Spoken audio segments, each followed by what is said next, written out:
Hello there, space wizards, plastic spacemen, and rebel princesses. This is Todd Hoffman and Trent Hoffman, and you're listening to Big T and Little T, a Star Wars podcast. Welcome to episode 75. Today we're going to be talking about, what are we talking about? Season 2, Star Wars Resistance. We are going to be talking about the episode, The Voxx Vortex 5000. But before we get into that, we're just gonna catch up on a little bit of week. So New York Comic Con was last week, and it's good seeing a con back, especially at the size of New York Comic Con. So they had some exclusives. So of course I had to go for it. They had this really cool Boba Fett, like unmasked Boba Fett from The Mandalorian. And yeah, I was trying to get it. They had a Venom too. I think they were both like Walmart exclusives or whatever. But Funko was doing this kind of like virtual queue thing. I'm like, sure, I'll give it a whirl. So jumped on right away once it went online, and it was like 5 minutes, 5 minutes, 5 minutes, 5 minutes. And so it was like 5 minutes of like 20 minutes. And I was like, well, I'm already here. Might as well just stick around at this point. And I was able to get in. But when I got in, pretty much everything was sold out. So I was like, well, I have to get something, right? So I ended up getting like a rocket the raccoon, like in a, the soda can type things. They have the little soda can things. So it's like, all right, I'll get that. And then they had like this chicken McNugget pumpkin thing, and I was like, all right, I'll get that. So it wasn't a total loss, but I was really looking forward. They had like I said, a Venom and like an unmasked Boba Fett from Mandalorian. I was like, no, I would like that, and they didn't have it. But there you go. Finished the Lego build. So I built. It's called Imperial Armored Marauder, and it's pretty cool. It's like yeah, it's got Grief and artillery stormtrooper, and then two stormtroopers, and it's kind of like the transport, but um, I would say it's also like the one that they hijacked in Mandalorian. Not quite the same vehicle, but close enough. But it's pretty cool. It's got a turrets and all this kind of fun stuff. And so, yeah, I might do a little. I was thinking about doing a little stop motion video for that thing. But it was pretty cool. So I got that, finished that up. That was some birthday cash. So thanks, Kim, for that. That was nice. And let's see what else. Oh yeah, Visions. Okay, Star Wars Visions Ronin came out, and yeah, it is really good. So I do Audible stuff, so I like the Audible version, and so I took that. It came out today. Started listening to it. Ooh, it's good. I really enjoy it. I think this is gonna be super fun. It's super cool to explore this world. But yeah, I'm not gonna spoil it for anybody, but it is solid so far. I've only got a couple, an hour or two in today. But yeah, I'm digging it. So definitely check that out if you haven't. And then speak about Grief Karga. Carla Weathers just tweeted, I'm starting Mando season 3 tomorrow. What? Oh my gosh. So Mandalorian, at least for him, starts tomorrow. I don't know if they probably already been in some pre-production stuff, but it sounds like, hey, maybe the main actors are coming to the set tomorrow. That is super exciting. So, but actually, a month from now, I believe, November 12th or whatever is Disney Plus Day. We're gonna get a trailer for Boba Fett. There's just it's it's close enough where we need a trailer to get everybody excited and stoked to get us through all the way to the end of the year for the Book of Boba Fett. But yeah, we gotta get a trailer there. So, but yeah, that is super super exciting that Mando season 3 is starting to film. That's super cool. All right, let's jump into our main topic here. We have the Voxx Vortex 5000. And so this, again, classes, it's a regular theme. They're struggling for some credits, trying to figure out this thing, but Hype Phazon comes to the rescue, and he's like, "Hey, The official description is this. Let's start with that. The class of visits a casino for some racing that will hopefully bring a big payday to a platform, but the ownership may not be as easy to defeat. Well, again, if it was an easy defeat, it would be a very short story. But we get Hype Phazon has a little plan. The aces are getting restless. They haven't had any races because they got to keep a low profile, and really they're just doing kind of like guard duty or whatever to the classes, and so they want to, let's get to just some racing. So Hype's like, hey, we're not too far from um, his friend Frankie, the Hut here. Um, so it's Voxx Cluster, I believe, is actually the place where they're at. So Frankie is like, hey, he's like, hey, I got this guy, Frankie, he's a cool guy. We're gonna go there. All right. So they get Doza and like, okay, let's go. Let's take a shuttle out there. So they punch the course to Voxx Cluster, and it's like a casino surrounded by asteroids, and they do a lot of racing there. Now, again, we haven't seen, especially, again, in this season, there hasn't been any circuit racing. I mean, that was it's interesting. That's kind of like how we got introduced to the Resistance. Like, hey, they're just these aces and they're racing and that kind of thing. But that really hasn't been the focus with season 2. It's been obviously more because of what the Force Order did with the Resistance, and they're kind of on the run. And so it's pretty interesting that we really haven't had any of that. And so they go to the asteroid field. They're going to do some races. Hype's like, hey, we could trust this guy. And Frankie is a Hut. So he has a service droid and is like, yeah, let's go. Let's hang out. Let's do this thing. And so as they enter the casino, Hype was kind of, no pun intended, hyping it up like this casino's lit.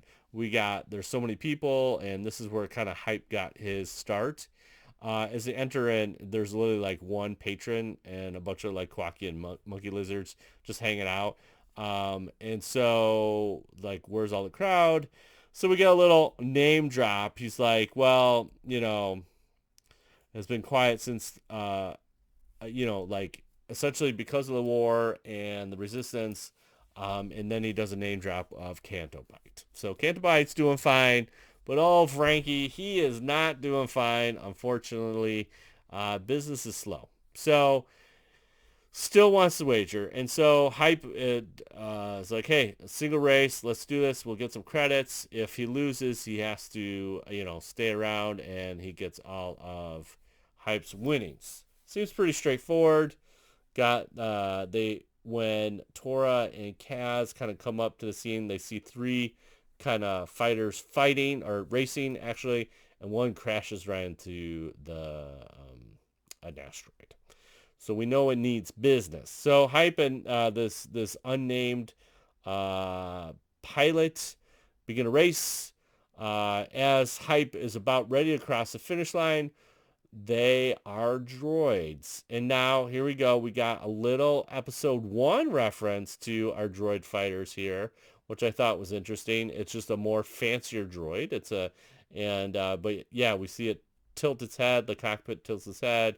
It's got the wings turned into kind of legs. And so it's a very Phantom Mantis feel, which was kind of cool seeing that. And so Hype loses. It's a trap. Yes, it's a trap, guys. So imagine this. Frankie does not play fair.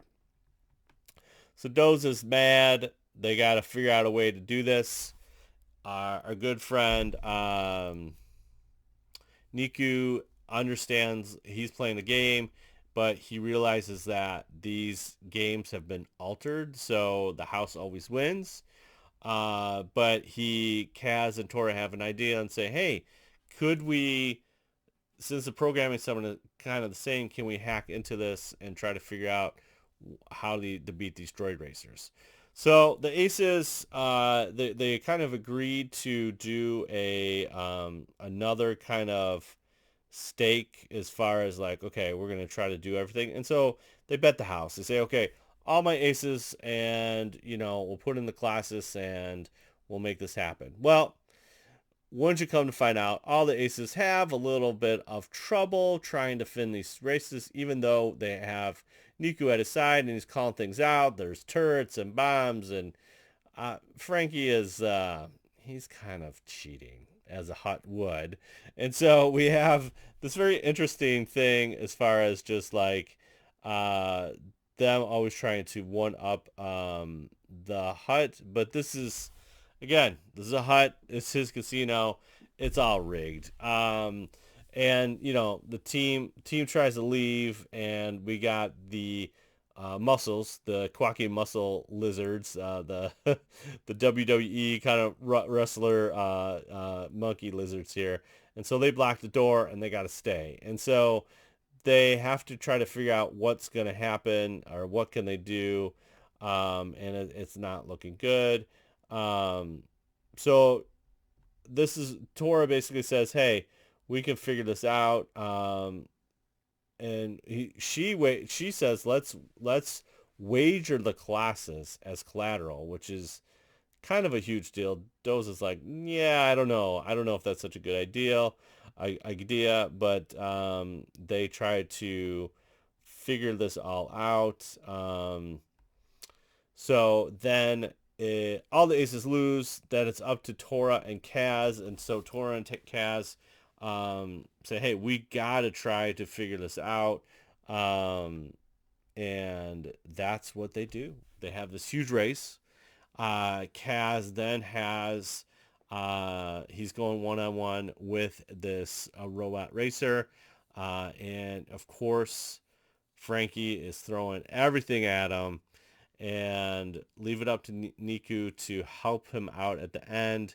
There was actually even turrets on the ring, and he was able to disable them. And he pulled the maneuver that we saw earlier with Hype, where he got underneath them and the droid was going to grab him, but based on Niku's instructions and helping him out, he didn't quite do it, and then punched it and got through the ring, and everybody wins, and Kaz wins, and the Colossus wins. And so, of course, Frankie is saying that you cheated and all that fun stuff, but it was a clean race, and Kaz cut the corner a little bit and didn't go all the way, and that's where he said he cheated the race. But even Hype's like, hey, you said you gotta expect the unexpected. So now the Quacky Muscle WWE lizards leave. They unblock the door. They got a little credit. They got a little swagger, and the Colossus is once again happy to be with their aces, and we got some credits. And so yeah, it was this one was pretty good. I mean, I think like I said, Relic Raiders, the one where they're invading the Sith temple, I really thought that was way too light. And then I really liked the last one with Rendezvous Point. I thought it would really brought some substance. This one's a little bit on the lighter side as far as a plot, but again, if I'm looking at the demographic and what they're trying to do, I think they're definitely kid friendly. And we finally got back to races, which was cool. I like that pretty much this whole episode is races, and it looks great. It's beautiful looking.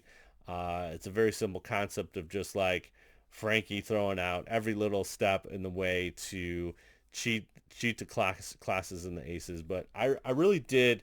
I like this one better, just because I feel like it's meant to be light. Where Relic Raiders, you have this ability, you have this opportunity to kind of go deep with Sith lore, and they just kind of left it at surface level, So, and again, it's not the end of the world. It's still Star Wars, and it's great. Yeah, they got some credits, and they're on their way, and um, and then we have two little jokes at the end where Nico's like, my new friends are really attached to me, and so the quacky muzzle monkey lizards are like all over them. And then the one patron wins or something, and she laughs. She's like, because she won, and so that is great for him, great for the patron, and probably bad for Frankie again. So there you have it. The Voxx Vortex 5000. Jeez, say that 3 times fast. Yeah, it was solid. So there you have it. That's another episode of Big T and Little T, a Star Wars podcast. You can find us on the socials, all right? So we got Big T, Little T podcast on Instagram. We have BLILT podcast on Twitter, and then twitch.tv/Big T Little T. We're on there as well. Hey, we got stickers. If you want to drop us a question, or if you comment, rate us on Apple Podcasts there, and say, hey, here's your 5-star rating. You can do that by emailing us at bigtlittlepodcast@gmail.com. If you do that, if you rate us on iTunes and give us a 5-star and show that, we will read that on an upcoming episode. And then, hey, if you got a Star Wars question or really digging, it might be a Resistance rewatch. This is our first watch through. But yeah, if you got some questions about Star Wars Resistance or any Star Wars questions, are you reading Ronin, the Star Wars Vision book? Let me know. Or you're building some Legos, let me know. We would love to hear from you guys. Trent and I actually just love seeing what everybody else is doing, and love that interaction. So again, we're going to continue through Star Wars Resistance 2. We're hoping to get through this before the Book of Boba Fett that's coming up at the end of the year. But yeah, it's super, super exciting. And obviously it's always good when there's more Star Wars down the road. I mean, let's just put it this way. 2022 is going to be off the hook. It's going to be awesome. We're going to get Book of Boba. We're going to get Andor. We're going to get Obi-Wan Kenobi. So I'm really wondering if they're filming now, and they're probably done by the holidays, they probably won't take too terribly long to shoot. But does that mean that we won't get Mandalorian till the end of next year? It's very possible. So, yeah, but that's okay. That could be literally 4 Star Wars shows in 1 year. That would be awesome. So anyways, there you have it. Truly wonderful the mind of the child is. And yes, we're trying to work out a new schedule and trying to get Trent back on. So we will hopefully have that happen very soon. But he definitely misses all you guys. All right, here we go. May the Force be with you always. Bye. Peace, peace, peace. We'll see you later on the flippy flip. Bye.